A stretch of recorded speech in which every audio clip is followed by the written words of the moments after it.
નમસ્કાર દર્શક મિત્રો, એચડી ન્યૂઝમાં આપનું હાર્દિક સ્વાગત છે। હું છું આપની સાથે આરડી વાઘેલા। જોઈએ આજના મુખ્ય સમાચાર। અંકલેશ્વરના પૌરાણિક રામકુંડ તીર્થધામ ખાતે રામનવમીના પાવન અવસરે સ્વૈચ્છિક રક્તદાન શિબિરનું આયોજન કરવામાં આવ્યું હતું। રક્તદાન શિબિરમાં મોટી સંખ્યામાં રક્તદાતાઓએ રક્તદાન કર્યું હતું।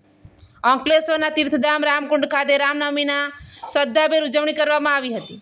રામનવમીના પાવન પર્વ નિમિત્તે રામકુંડના પટાંગણ ખાતે Ramkund Narmada lifeline multi speciality hospital અને શ્રી યુવા મિત્ર મંડળ દ્વારા કુમારપાળ ગરીબ બ્લડ બેંકના સહયોગ દ્વારા સ્વૈચ્છિક રક્તદાન શિબિરનું આયોજન કરવામાં આવ્યું હતું, જેમાં મોટી સંખ્યામાં રક્તદાતાઓએ રક્તદાન કર્યું હતું।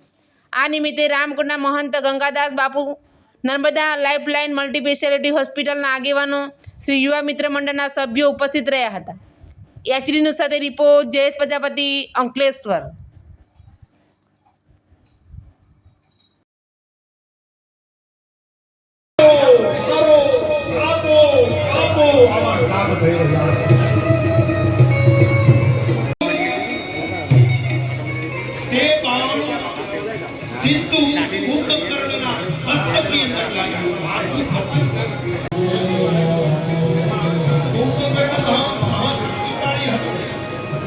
अनेक प्रकारना शस्त्रों प्रहार करे छे।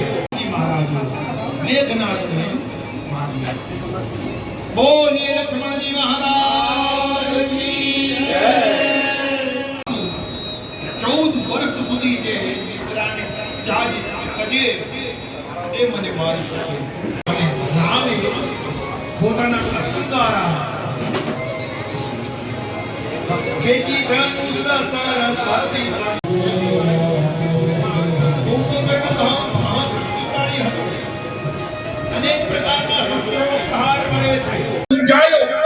આજ રોજ રામનવમી નિમિત્તે આજે આપણે સૌ અહીંયા રામકુંડ તીર્થધામ પર હાજર છીએ અને આજે રામનવમી નિમિત્તે અહીંયા એક બ્લડ કેમ્પનું આયોજન કરેલું છે, જેમાં આપણે કુમારપાળ બ્લડ બેંકના સહયોગથી યુવા મિત્ર મંડળ અને નર્મદા લાઇફલાઇન હોસ્પિટલ એના તરફથી આ સંયુક્ત પ્રોગ્રામ કર્યો છે।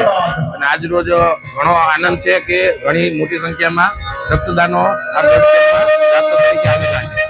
એમાં આપણને ઘણા બધા યુનિટો મળેલા છે।